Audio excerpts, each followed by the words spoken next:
Paz, igreja do Senhor, Deus abençoe, Deus esteja contigo nesse dia abençoado, dia ensolarado, lindo, que Deus possa estar contigo. Vamos iniciar nossa palavra, nosso culto desse dia, tá? E vamos orar ao Senhor? Feche seus olhos aonde você está e vamos orar ao Senhor? Pai, nós queremos louvar, agradecer o teu santo e poderoso nome, Senhor Deus. Que hoje, Senhor Deus, seja um dia de conquista, de realizações, mas principalmente, Senhor Deus, um dia, Senhor Deus, de encontro contigo, um dia, Senhor Deus, de viver a tua palavra, um dia, Senhor Deus, de termos, Senhor Deus, a certeza que o Senhor está andando conosco, Pai. Abençoa, Senhor Deus, neste momento, a cada um que está ouvindo e vendo, Senhor Deus, esse vídeo, que a tua graça se manifeste neles, Senhor Deus, e que haja, Senhor Deus, provisão em suas vidas. É o que pedimos em nome de Jesus. Amém. Digno de glória e honra,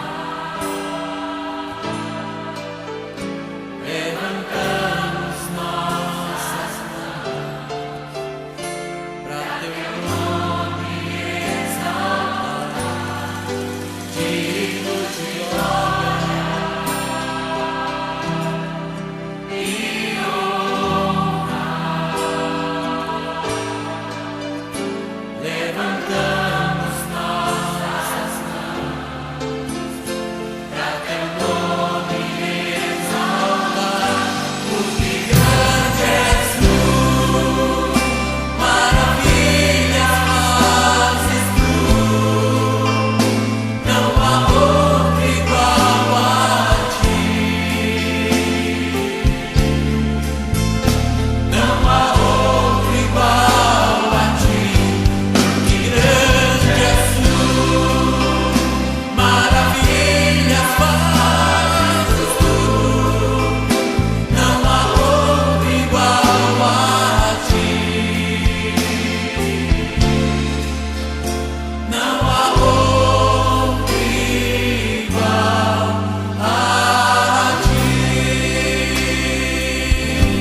Paz, igreja, nós estamos de volta aqui para poder receber a palavra do Senhor Jesus, para podermos ter mais um tijolinho em nossa vida, né? Mais um crescimento, acrescentar mais algumas coisas que nós às vezes lemos ou não entendemos, ou até sabemos, conhecemos aquilo, mas até esquecemos, e o Senhor vem trazer de volta a nossa memória para que nós possamos vivê-la, para que nós possamos interagir com o Senhor dessa forma, né? Nós estamos fazendo uma sequência de palavra sobre aquilo que Jesus disse que ele era, né? Jesus disse que eu sou o pão da vida, eu sou a água, né? Verdadeira, eu sou o caminho, a verdade e a vida, né? Hoje nós vamos falar onde Jesus diz que eu sou a videira verdadeira, né? Então, para tanto, eu gostaria de convidar que você abrisse lá no no livro de João, no capítulo 15, né? E nosso texto ele vai estar todo baseado nesse capítulo 15. Então, você abre a sua Bíblia e mantém aberto, porque a gente vai ver alguns versículos. Eu vou ler alguns para a gente usar como base, né? E depois nós vamos usar alguns outros que estão também nesse texto, que nós vamos citar, né? Tá ok? Então, você que abriu sua Bíblia aí, lá em João 15, versículo, primeiro nós vamos ler o 1 e 2, e depois o 5 e o 6, tá ok? Então, João 15, 1 e 2 diz da seguinte forma: eu sou a videira verdadeira, e meu pai é o lavrador. Toda vara em mim que não dá fruto, atira, e limpa toda aquela que dá fruto, para que dê mais frutos. Amém? Lá o 5 e 6 diz assim: eu sou a videira, vós as varas, quem está em mim e eu nele, esse dá muito fruto, porque sem mim nada podeis fazer. Se alguém não estiver em mim, será lançado fora como a vara e secará, e a escolhem e lança no fogo e ardem. É uma triste, vamos dizer assim, comprovação do Senhor para aqueles que não estão ligados nele, para aqueles que não produzem, né? E Jesus, a gente entende que Jesus ele trabalhava muito com alegorias, né? Não, nós vamos falar que Jesus diz que é caminho, verdade, vida, que ele é o pão da vida, que ele é a água. Agora, falando sobre a videira verdadeira, Jesus usa essas alegorias sobre situações do dia a dia em que aqueles homens entendiam, né? Entendiam muito bem, por sinal, porque eles trabalhavam no dia a dia sobre essas coisas, né? Era algo comum para eles terem a videira, ter a uva, né, como um produto de produção, de trabalho, né, e de alegria, né? Então, eles sabiam mais do que ninguém como tratar todas essas coisas. Talvez eu e você, se pegarmos uma parreira, né, até eu já pensei em, de repente, colocar uma aqui em casa, e colocar uma parreira de uva, e a gente vai ter que aprender a como manusear aquilo ali, né? E Jesus fala para esses homens que estão acostumados àquilo ali. O que Jesus estava falando para eles não era algo que para eles soavam distante, como soa para mim e para você, talvez, né? E Jesus começou a se comparar a uma videira verdadeira. E ele começa dizendo que ele é a videira verdadeira. Ele diz que nós, né, que estamos ligados ao Senhor, que aceitamos a Jesus, estamos ligados a Ele, então, aí nós nos tornamos os ramos dele. Mas existe também um viticultor, existe também um jardineiro, né? Vamos dizer assim. Hoje quem faz isso, o cara que faz muito disso aí é o jardineiro, onde ele vai fazer a poda, onde ele vai fazer a limpeza daquilo ali. Meu irmão tem uma parreirinha de uva na casa dele, e ele disse que começou a dar algumas uvas e tal, né? Bonitinho e tal, mas de repente, de um determinado tempo, quando vinha a segunda leva já dava menos, aí foi minguando, até que ele descobriu, né, uma fórmula para poder abrir e dar mais frutos, né, para que se alegrasse melhor o local, né? Então nós vamos ver também sobre isso aqui, nós vamos entender um pouquinho isso. Então, segundo o texto, esses ramos são classificados em dois grupos, O próprio texto, ele já começa a separar e dar uma classificação de dois grupos. O grupo que produz e o grupo que não produz. O grupo frutífero e o grupo infrutífero, ligado à mesma, ao mesmo galho, ao mesmo ramo, ou melhor dizendo, ao mesmo caule, né? E nós possamos entender agora que todo aquele que recebe Jesus como Salvador, ele é criado o que? Um galho. Não existe, irmãos, eu quero relatar para vocês, eu quero colocar para vocês que não existe o galho da Igreja Batista Koinonia, ou melhor, não existe a videira da Igreja Batista Koinonia, não existe a videira da Assembleia de Deus, da Batista, Presbiteriana, Metodista, Igreja Missionária, não existe. O que o Senhor nos traz é que existe uma videira apenas, tá? Então não existe classificação, não existe igreja ou denominação melhor e denominação pior. O que existe são cristãos, são crentes, são homens de Deus que foram ligados, que nasceram ligados a esse tronco, que estão ligados ao Senhor, amém? E Deus cuida desse único tronco, né? Aquele que se entende que está diferente em outra videira, não é do Senhor. Ele está um pouquinho enganado disso aí. Por que Jesus disse que ele era a videira verdadeira? Né? Jesus utilizava essa figura de linguagem para ensinar, né, como nós falamos, devido a esse grande significado para Israel, para o próprio povo e para aqueles homens que estavam aí. E Israel, diversas vezes, inclusive na palavra de Deus, ela é comparada, ela é representada por uma videira. Está lá em Salmos 80, em Jeremias 2, né? Inclusive no livro de Macabeus, opa, você faz, peraí, que livro de Macabeus? A Bíblia protestante não tem Macabeus. Ela não serve como referência espiritual para nossas vidas, mas ela serve como referência histórica, né? Então, lá no livro de Macabeus, né, dizia que as moedas elas traziam uma videira estampada. Hoje você pega as moedas de Israel, também existem vários símbolos nas suas moedas, né? Tem a, como é que é? A menorá, tem a videira e tem alguns outros símbolos que estão ali, porque fazem parte da cultura e da história deles, né? Então, já lá no passado, já existia essa cultura, já existia esse entendimento do que a videira fazia parte deles, e Jesus usa exatamente isso para poder fazer essa relação, né? E quando Jesus diz que ele é verdadeira videira, ele está exatamente fazendo uma separação. Se existe uma verdadeira, é porque tem uma falsa. Concorda comigo? Então, se existe uma verdadeira, se ele está dizendo que ela é videira verdadeira, é porque existe uma videira que não é aquela que deve estar sendo ligada a ela. Existe uma videira falsa. Israel era essa videira que era para poder produzir muitos frutos. Então, naquilo que Jesus queria ensinar, na tipologia de que Jesus queria ensinar, ele está dizendo, quando ele diz, eu sou a videira verdadeira, ele está dizendo, existe uma outra videira por aí, que foi colocada como videira verdadeira, mas ela não é a verdadeira. A verdadeira sou eu. Né? Então, Jesus estava ensinando que Israel, que veio para fazer essa tipologia de uma videira, não cumpriu o seu papel. Não cumpriu aquilo que era para ser feito. Jesus vem agora o quê? Para cumprir efetivamente esse simbolismo que pertencia a Israel. E quando foi que Jesus usou essa alegoria?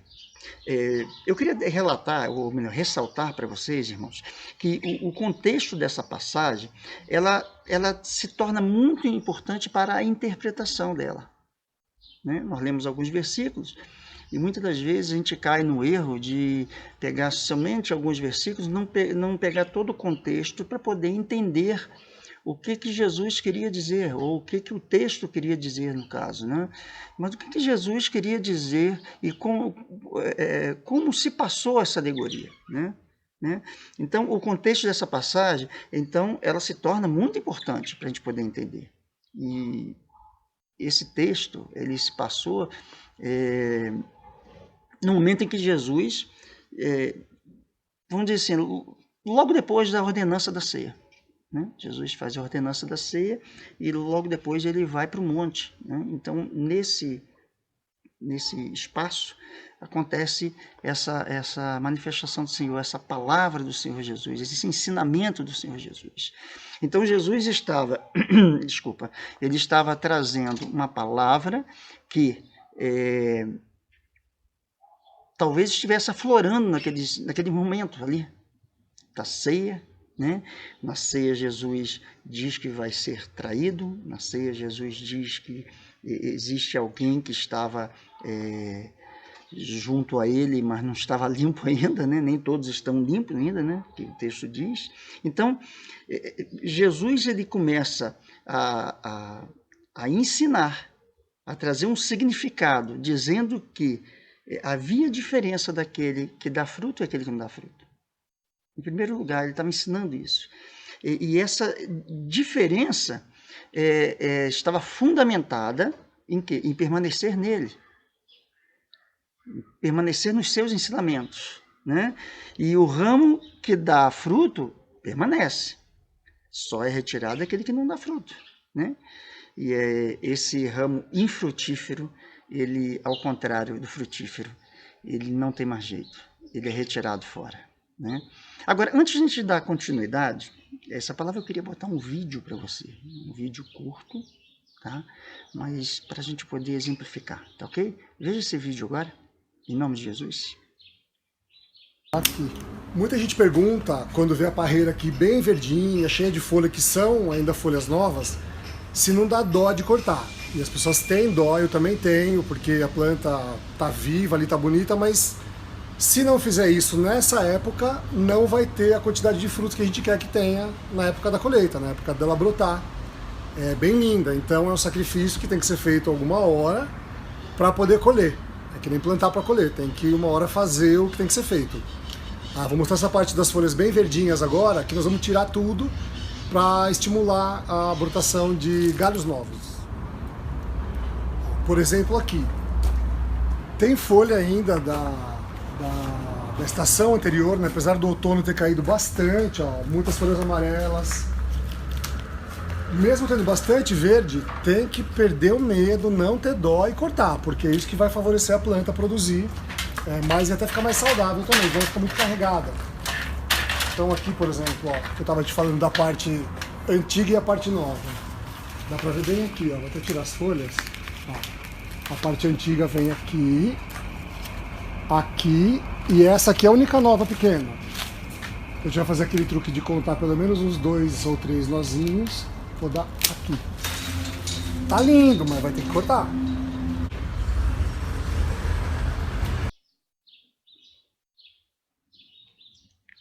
Paz, igreja, estamos de volta, tá?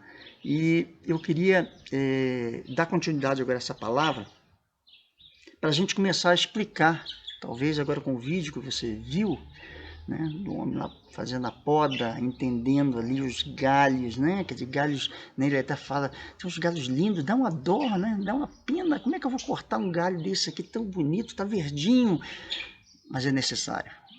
E ele mesmo fala, é necessário, é preciso para que ele venha com mais força. Então tem um local que ele vai lá e parece que está cortando até parte boa, né? Não só o galho que está verdinho, mas aquela parte, poxa, podia cortar um pouquinho maior, né?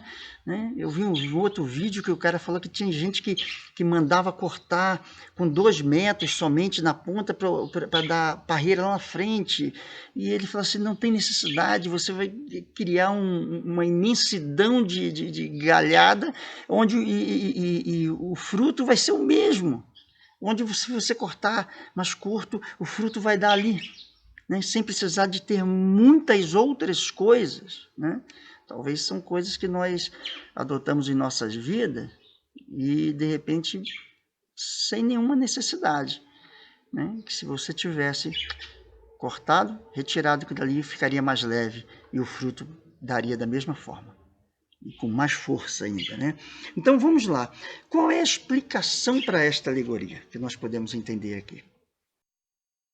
Ao mesmo tempo que Jesus dizia que a videira é verdadeira, ele também estabeleceu um contraste. Ele fez esse contraste, como nós falamos antes, dos frutos produtivos e dos improdutivos. E para ele o que interessa são os produtivos. Para ele o que importa é para que o galho produza, que o ramo não se estenda, não cresça, mas que ele produza. Não há a necessidade do ramo ser longo. O que há necessidade é que o ramo produza. Que ele tenha ligado a ele uma produção que o agricultor fique satisfeito, fique feliz, fique contente com aquilo tudo. Mas, com respeito a esses frutos, talvez a gente fique um pouco enganado com aquilo que nós imaginamos que é o fruto do Espírito, aquilo que o Senhor quer que nós façamos. Né? E eu dando algumas olhadas, eu vi que existem alguns teólogos, cada um tem uma visão, né, do que seria esse fruto, né, do que seria isso que seria a razão de nós estarmos ligados ao ramo. Né? Então, alguns, para a gente poder exemplificar, eu só vou dar aqui uns 3 exemplos, alguns dizem que os ramos improdutivos são crentes verdadeiros que perderam a salvação. Em algum momento, eles apostataram da sua fé. Em algum momento, alguma coisa aconteceu nas suas vidas, talvez por dar ouvidos a outros, por dar ouvidos a falácias, né, como dizem, por dar atenção àquilo que está acontecendo à sua volta. Né? Hoje, basicamente, acontece mais isso. As pessoas encontram o Senhor, mas tem se multiplicado tanto o conhecimento que as pessoas começam a comparar o conhecimento do Senhor, o conhecimento da Bíblia, né? E começam a ver se isso aqui é um absurdo acontecer. Aí começam não querendo mais desacreditar em Deus, achar que Deus é uma história inventada, desacreditar na palavra do Senhor. Né? Então, a Bíblia fala da apostasia. Né? Deixa eu só dar um conceito de apostasia para você aqui, para de repente você melhorar. A apostasia vem do grego apostasis, né? Que quer dizer estar longe de. Né? E tem o sentido de um afastamento definitivo e deliberado de alguma coisa. Uma renúncia de sua anterior fé ou doutrinação. Não se refere ao mero desvio ou um afastamento em relação à sua fé e à prática religiosa. Pode manifestar-se abertamente ou de modo oculto. Então, a apostasia não é aquela pessoa que de repente estava dentro do seio, dentro de um convívio cristão até, e de repente ela... por algum problema, ela começa a se afastar, passou a ficar em casa, parou de ler a Bíblia. Ela ainda tem a fé, mas ela não consegue mais ter, vamos dizer assim, ânimo para as coisas do Senhor. Ela não consegue, ela não duvida do Senhor, mas ela não tem o poder de reação, de levantar. Como alguém falou ontem, né? O cair é do homem, o levantar de Deus, que isso não está nem na palavra de Deus, né? Não está nem na Bíblia, mas alguém colocou e talvez seja verdade. Mas essa pessoa não tem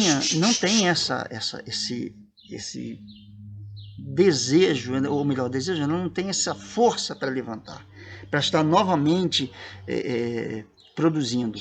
Né? Então, alguns historiadores, alguns teólogos entendem dessa forma. Que esta pessoa é cristã, é crente, mas ela preferiu sair fora. Essa interpretação ela tem um probleminha, porque ela não dá uma segurança de salvação.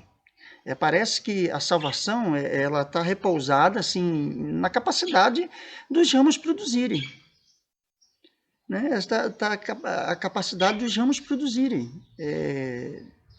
Se não produziu, então eu sou arrancado fora, e enquanto nós estamos botando aí de lado a graça do Senhor Jesus. Inclusive, está lá em João 10:11, que o Senhor até diz que ele jamais perderia suas ovelhas, né? Jamais, Senhor Deus, ele tiraria. É uma promessa que o Senhor tem sobre nossas vidas.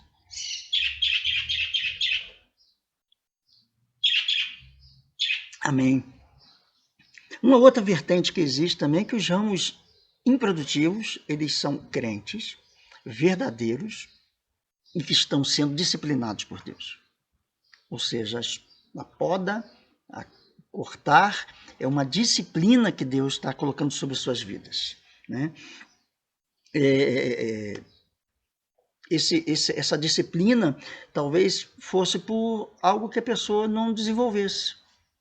A pessoa não, uma habilidade que Deus deu para ela, né? Os dons que Deus deu, e como ela não desenvolveu o seu dom, como ela não foi à frente com seus dons, então Deus está punindo, né? Cortando-as e jogando no fogo eterno, né?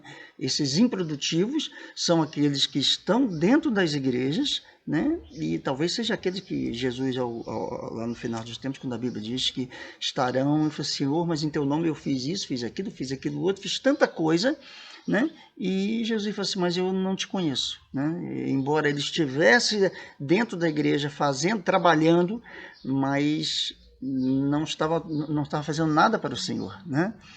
É muito simples, né? A gente ter uma igreja, né? Nós podemos ter uma igreja sem Jesus, só falar o nome dele, porque talvez existam, né? Muitos grupos que estejam arrolados fazendo o trabalho do Senhor, fazendo aquele trabalho que tem aparência, mas que não tem uma afinidade com o próprio Senhor. Usam o nome de Jesus, usam o poder do nome de Jesus, né? E fazem aquilo simplesmente para poder arrebanhar pessoas, para ter grupos, multidões, né? É o que muita gente quer, multidões para poder arrebanhar, porque, né, parece que o pastor tem aquela coisa de olhar para o seu... a grama ali fresquinha e ver bastante gente ali para poder pastar, bastante ovelha para estar ali. Parece que o pastor tem essa ansiedade, esse desejo de ter bastante, né? A produção passa por isso, entendo eu, a produção passa por isso, ter bastante, né? Mas o importante de produzir, ligados ao Senhor. Não simplesmente fazer uma parreira de uvas bravas, né? Como a própria palavra diz. Mas nós temos que aprender interpretar. Quando a palavra diz que ele corta, a gente pode entender também, porque se você procurar você sabe que cortar uma parreira, e um agricultor vai te dizer isso, é podar. É tirar aquelas partes, né? Então ele poda as folhas, eu estou olhando aqui, eu não tenho a videira, mas eu tenho um pé de maracujá que na realidade ele tem uma ideia, né, mais ou menos, de coisa que forma aquela parreira, né, com galhos, com folhas e tal, né? Mais ou menos desse jeito. Tá na minha frente aqui, eu estou vendo ali, né? Então, se nós pegarmos essa parte, podar, ou melhor, cortar, que a palavra, ela pode ser traduzida também por suspender, no sentido de levantar. Assim, ao invés da palavra cortar, a palavra suspender seria a tradução mais apropriada para se referir-se aos ramos improdutivos, né? Nós sabemos muito bem, eu falei do meu irmão que tem uma parreira lá, que ele falou que ele começou a cortar algumas folhas para que o sol, a luz, olha, significado, aí a luz entrasse e pegasse e começasse a atingir alguns ramos. Porque ao atingir aqueles ramos que estavam mais abaixo, ele conseguiria com que aqueles ramos brotassem outros cachinhos de uva. E foi assim que ele conseguiu que aumentasse a produção dele lá, né? Ele começou a podar algumas folhas e a luz começou a entrar e a pegar e a tomar aqueles que estavam abaixo. Talvez, nesse significado, né, esses crentes que estão sendo disciplinados, como alguns pensam, e estão cortando, talvez tenha até um pensamento, né? Porque existem aqueles ramos que realmente eles nascem um por baixo do outro e o de cima acaba cobrindo o de baixo. Opa, outra simbologia aí, ó. Aqueles que são mais folgados estão acima, estão cobrindo os de baixo. Então, é justamente com base nesse raciocínio que alguns estudiosos defendem essa interpretação. Eles alegam que Jesus está se referindo à disciplina dentro da igreja, a disciplina no seu corpo, né? E esses cristãos, embora verdadeiros, eles são submetidos ao longo de suas vidas, né? Ela também cai por terra, ela não tem uma interpretação muito boa, porque Jesus logo depois diz que quando ele corta essas, que está lá no versículo 6, essa vara era cortada e jogada fora. Então essa disciplina não é bem uma disciplina, é uma assinatura de morte mesmo, definitiva, né? O versículo 6 diz assim: se alguém não estiver em mim, será lançado fora, como a vara, e secará, os colhem e lançam no fogo e ardem. Então, essa interpretação, essa visão, eu tenho para mim que ela não é uma visão muito apropriada. Agora, existe um outro ensinamento também que diz o seguinte, é o terceiro e último que nós vamos falar, para a gente poder dar continuidade. Os ramos improdutivos são crentes, são verdadeiros, ou melhor, ao contrário, eles são crentes, mas são impostores, não são crentes verdadeiros. Eles são impostores. São aqueles que povoam os templos, povoam as igrejas, povoam ministérios, inclusive, mas só que são impostores. Eles não estão ligados a Cristo. Talvez a sua interesse esteja em coisas terrenas, talvez seu interesse esteja somente aqui, talvez seu interesse esteja só em momentos que possa agradá-lo. Seu interesse não é em Cristo, não é buscá-lo. Então, nós podemos entender que se existe esse ramo improdutivo de crentes impostores, isso significa que os ramos produtivos representam os genuínos seguidores de Cristo e que desfrutam de uma ligação íntima com Ele. E por isso que eles produzem frutos, né? E já esses improdutivos representam esses que são esses impostores. Essas pessoas apenas professam uma fé histórica. De repente foram criados num lar cristão. Esses dias eu já falei, já é a segunda vez que eu estou falando isso do rapaz lá que é filho de pastor, que comandava lá nos Estados Unidos, comandava inclusive uma banda muito conhecida, e aos 30 e poucos anos ele se diz que é ateu, que não professa mais essa fé. Na realidade ele nunca conheceu, né? Ele talvez seja esse ramo, né? Quem sabe, né? Então esses que não seguem a Jesus, esses improdutivos aqui, crentes impostores, eles, na realidade, eles não professam uma fé. É conveniente naquele momento, né? Então, esses ramos ruins e improdutivos são cortados e são jogados fora. Agora, como é que nós podemos entender, então, essa palavra, mediante essas três visões que nós temos, que nós vimos aqui? O que nós podemos entender essa palavra? Então, nós falamos que nós precisamos entender, lá no começo nós dissemos que o contexto do texto, né, ele é muito importante para nós entendermos o que Jesus queria dizer, né? Como nós falamos, naquela noite, os discípulos estavam próximos a Jesus, né? E existia naquele meio um que iria traí-lo. Hoje nós sabemos, né?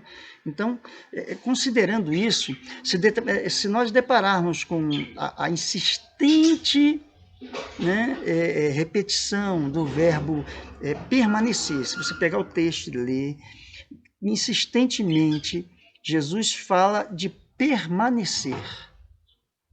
Aquele que permanece em mim.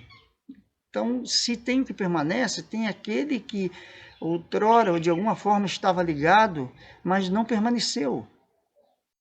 Daquele que não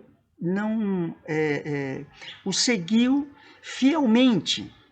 Em algum momento ele se desviou, se retirou, saiu da presença dele, não faz mais parte do caule, não faz mais parte daquele que dá energia, que traz o sustento para ele. Né? Então, nós vemos que parece que essa figura, ele aponta, no caso aqui, dentro dessa situação, aparece para uma situação de Judas. Não estou falando da figura do Judas em si, mas a pessoa Judas, mas a figura que ele representa. O que Judas representa? Nesse caso aqui, perdão, irmão, mais uma vez, representa aquelas pessoas que participam, mas que estão dentro do meio, mas não o aceitaram. Judas foi um cara que andou com Jesus, desfrutou de tudo que Jesus fez, né? Toda a relação, andou com ele, participou, caminhou com ele.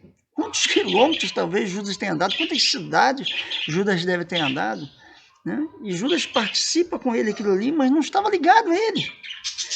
Judas tinha visto o evangelho nu e cru, o verdadeiro evangelho, não falado por outros, não com palavras humanas, mas pegou da fonte. Judas presenciou milagres estrondosos, absurdos, obras gigantescas que o Senhor fez, ensinamentos que transformaria todos os homens, e transformou aqueles 11 homens, mas Judas não. Judas não foi transformado. Judas não foi mudado por isso, né? Isso talvez demonstre, nós começamos a entender que estar ligado ao Senhor não é fazer parte de uma denominação. Eu quero trazer para você, irmãos, um entendimento que estar ligado ao Senhor não é fazer parte de uma igreja. Isso pode ser consequência. Estar ligado ao Senhor não é cantar no grupo ou tocar, embora isso possa ser uma consequência. Mas isso não é uma afirmação de que nós estamos ligados a Ele. O que Judas estava andando com Jesus eram apenas aparências, meras aparências. O que eles demonstravam, algumas pessoas talvez ao verem os 12 e ao ver Judas, né, junto, né, iriam afirmar, realmente esse é um homem de Deus. Realmente esse homem já participou e já conhece todas as coisas referente à palavra de Deus. E embora isso seja verdade, mas Judas não pertencia a Deus. Judas não estava ligado a essa videira. Judas não compactuava com o Senhor, não andava. Era apenas aparência. Judas era ligado à verdadeira videira, mas ele não era frutífero. E eu queria trazer de volta, talvez, essa pergunta sobre nossas vidas. Qual o significado desta alegoria? Nós podemos, só recobrando um pouquinho, que o grande significado dessa alegoria é que somente quem permanece em Cristo pode dar frutos. Essa verdade também implica na condição de que é impossível o ramo estar na videira e ser improdutivo. Pois o pai, né, que é o agricultor, ele dá todos os cuidados, ele dá todas as ferramentas, ele dá todos os nutrientes, todos os ensinamentos, tudo que nós precisamos para produzir. Tudo isso. Essa alegoria desse ramo e dessa videira mostra a responsabilidade humana e quanto à soberania de Deus. A responsabilidade humana pode ser vista claramente na palavra que diz assim: aquele que permanece em mim. Então, essa é a sua responsabilidade, permanecer nele. Essa é a responsabilidade de Judas. Essa é a minha responsabilidade. Aí a responsabilidade que vem da soberania de Deus diz, porque sem mim nada pode fazer. Sem Ele nós não podemos fazer nada. Sem o Senhor não podemos fazer nada. Está no versículo 5 de João 5. Então esse nada, ele implica numa incapacidade humana de fazer qualquer coisa, qualquer bem em relação a Deus. O que nós podemos fazer para Deus? Porque na realidade tudo que nós vamos fazer, na realidade já nasceu dele. Nós na realidade estamos só executando algo que ele já nasceu nele e que nós estamos capacitados para fazê-lo. Não existe nenhuma obra sendo feita de que primeiro não tenha nascido no coração de Deus. Eu estou apenas cumprindo. Eu estou apenas executando aquilo que já nasceu no coração dele.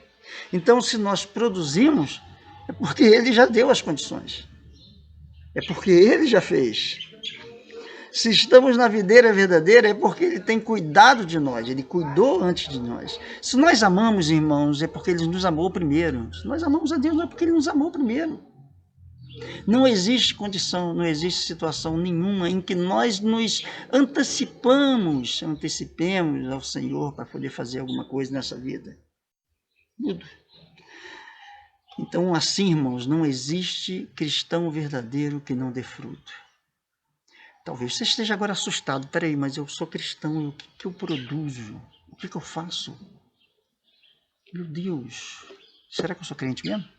Será que eu sou cristão mesmo? Será que eu estou ligado a essa videira? Porque qual é a minha produção? Porque a nossa tendência é sempre achar que a nossa produção é sempre o quê? Como nós falamos no primeiro caso lá, evangelismo. Poxa, eu prego o evangelho, eu saio pela rua, boto a Bíblia debaixo do braço, né? Desodorante de crente é Bíblia, né? Bota debaixo do braço. Aí sai, eu vou lá, boto uma roupa toda apropriada para o momento, terno, gravata, uma saia grande até o pé, sei lá, seja o que for, mas aí eu saio pela rua e falo, entrego um boletim, alguma coisa, convido para a igreja, estou sendo produtivo. Essa é a produção que Deus quer. Ele quer que eu vá e dê fruto. Ele quer que eu tenha, vamos dizer assim, esse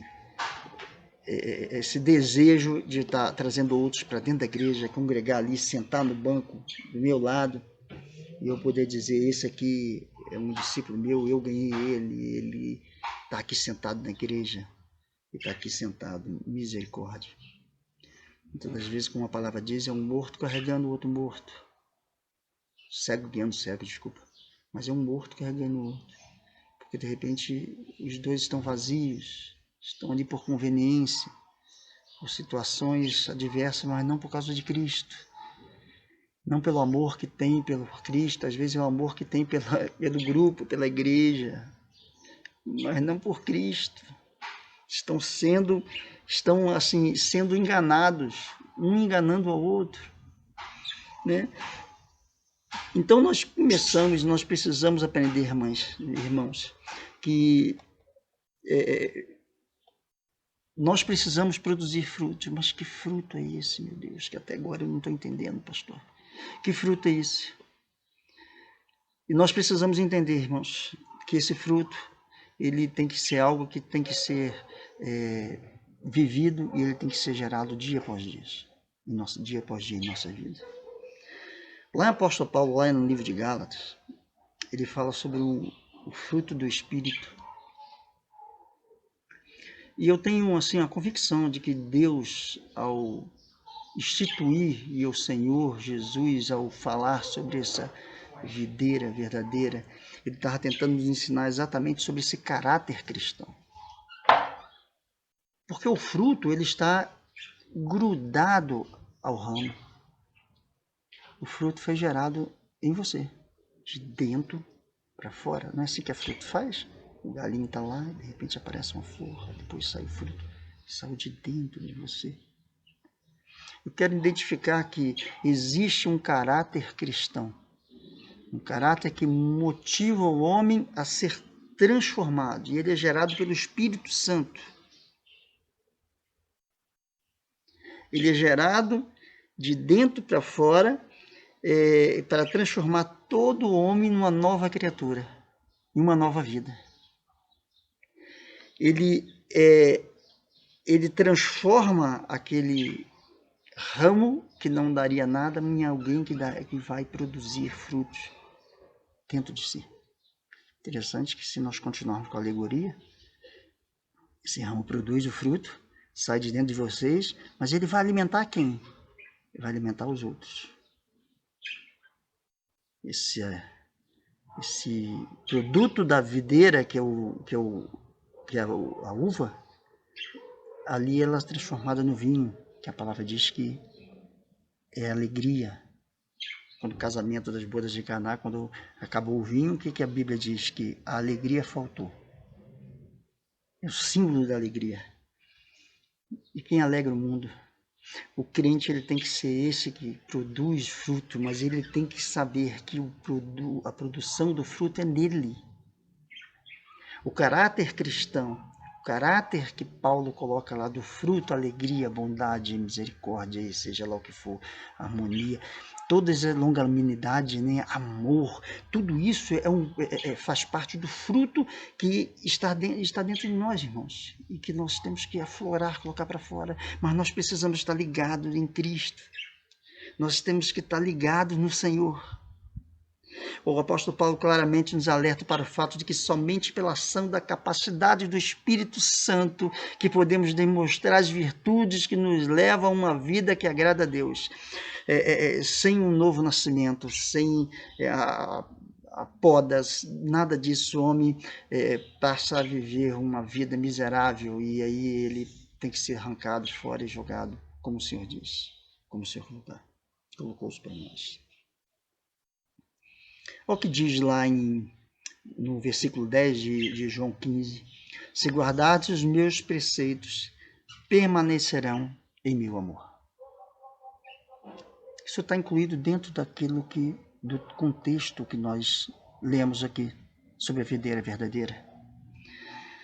Então existe, irmãos, uma ação soberana de Deus sobre nós, antes, como nós falamos, antes de preceder a nossa ação, que precede, melhor dizendo, a nossa ação.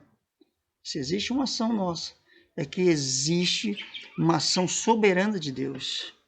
Se existe um amor sobre nós, é porque existiu primeiro em Deus, Ele nos amou primeiro. E se existe uma iniciativa tua de trabalho, é porque ela nasceu primeiro em Deus. Não é fruto teu.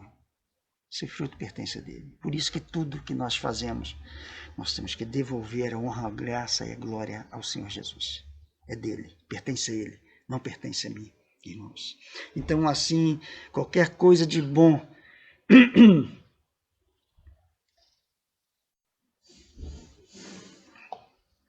então, assim, igreja, qualquer coisa de boa que nós possamos fazer aos olhos de Deus, na verdade, será simplesmente uma resposta à gratidão dele para conosco.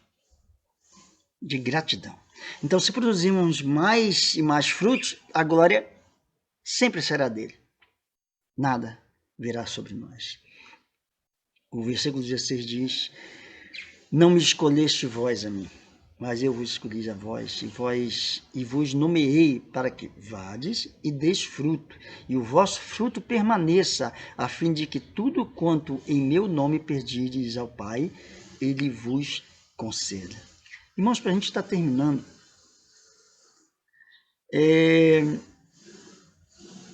não é uma vida fora de Cristo. Não há vida fora de Cristo, desculpa. Não há vida fora de Cristo. Talvez alguém possa estar indo na igreja e ao mesmo tempo estar fora de Cristo. Não há vida. E essas palavras do Senhor, elas definitivamente não se resumem apenas a um grupo de pessoas que cercavam Jesus naquela noite.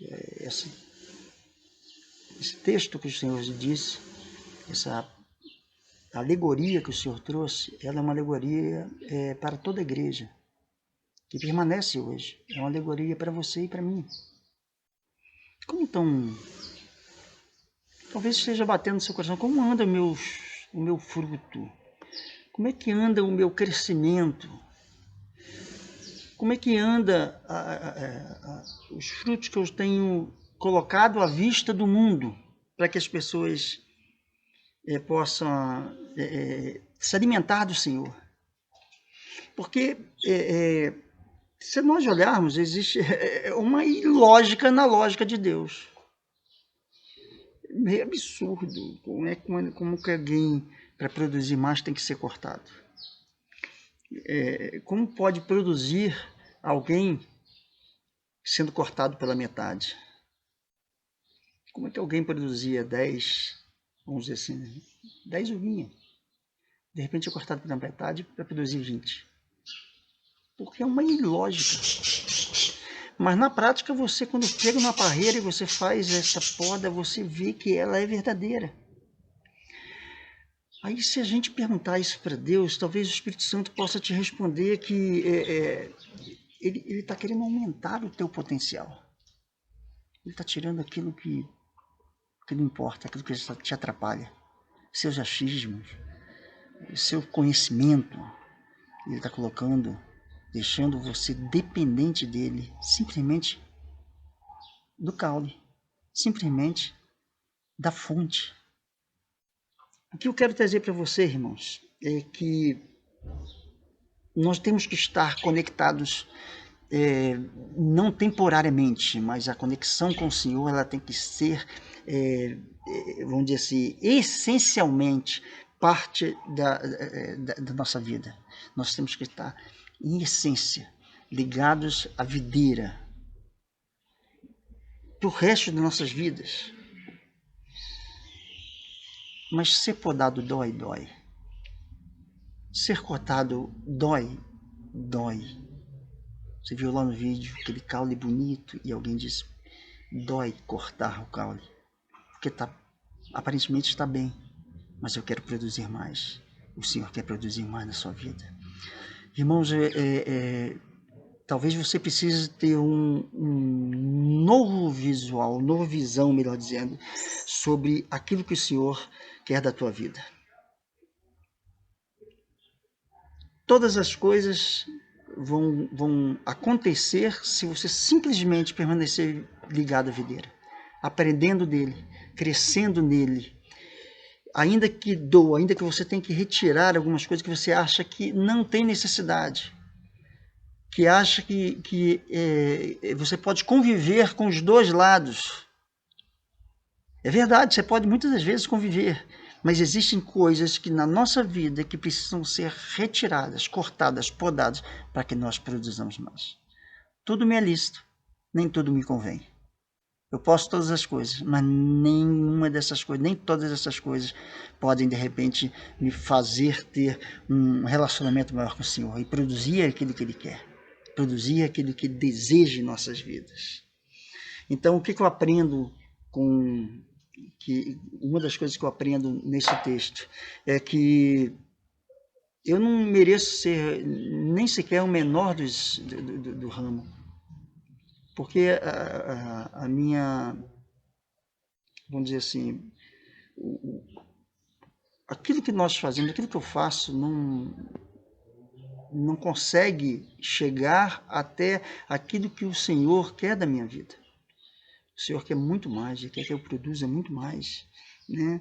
E com a graça, é um favor imerecido, Ele por me amar, Ele me dá esse prazer de ser um ramo na videira dele.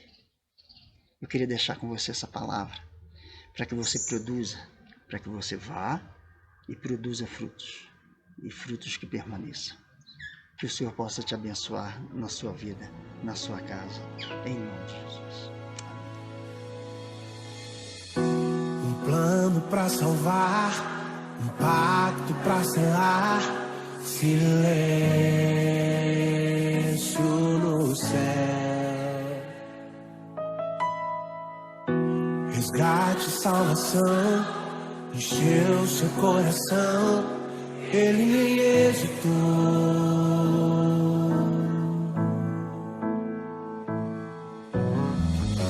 No palco do amor, o autor anunciou a vida e salvação.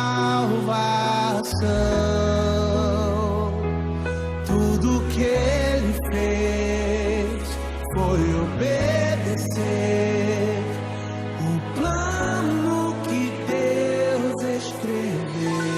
E a minha vida, como é que tava? E quando a minha história parecia ter chegado ao fim, a sua graça me alcançou. E quando tudo parecia estar perdido naquela cruz, o seu sangue me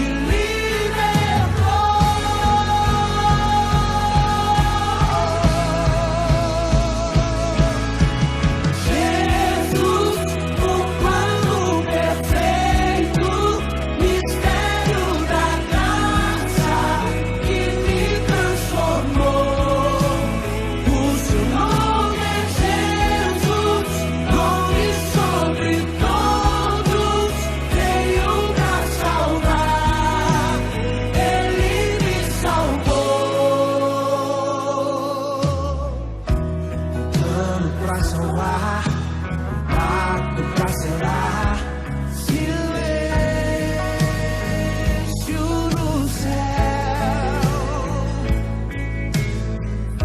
resgate, salvação, encheu seu coração, ele me hesitou. No palco do amor, a dor anunciou a vida e salvação. Tudo que ele fez foi obedecer o plano que Deus escreveu. E quando a minha história parecia ter chegado ao fim, a sua graça me alcançou. E quando tudo parecia estar perdido naquela cruz, o seu sangue me libertou.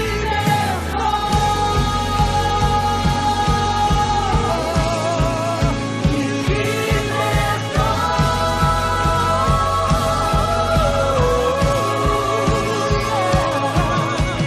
Jesus, o plano perfeito, mistério da graça que me transformou. O seu nome é Jesus, nome sobre todos, veio pra salvar, ele me salvou.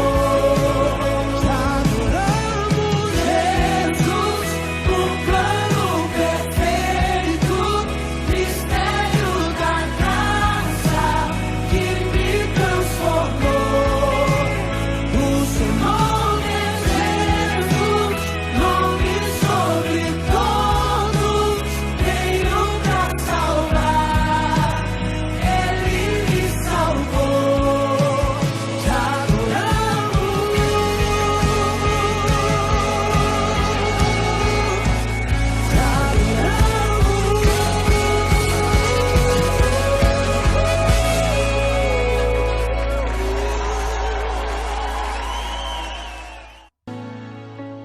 Vamos orar agora, irmãos. Eu queria entregar a tua vida na mão do Senhor. Talvez você tenha batido na sua...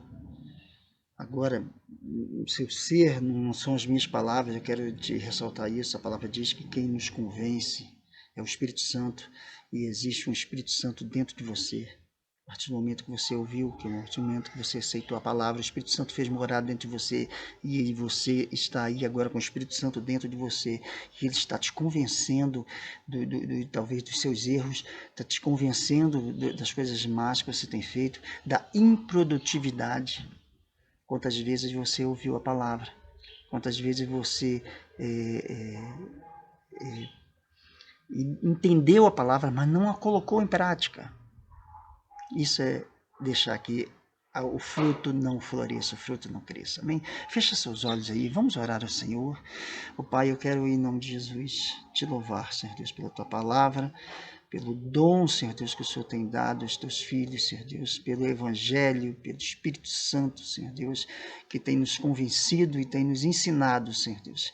Pai, nós queremos, Senhor Deus, neste momento, Senhor Deus, levar a Ti, Senhor Deus, essas pessoas que, ao ouvirem a Tua palavra, ao, Senhor Deus, identificar, Senhor Deus, estão agora se libertando, Senhor Deus, para deixar que o Senhor possa estar podando-os, Senhor Deus, limpando-os, Senhor Deus, arrancando aquelas partes que não vão deixar que elas produzam mais, meu Deus.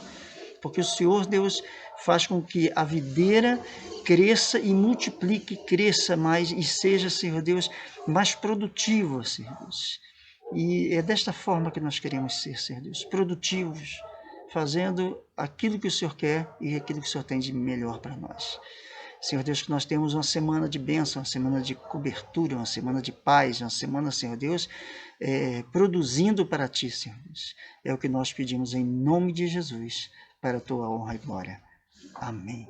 Que o Senhor te abençoe, que o Senhor te dê uma semana na presença dEle, em nome de Jesus. Amém.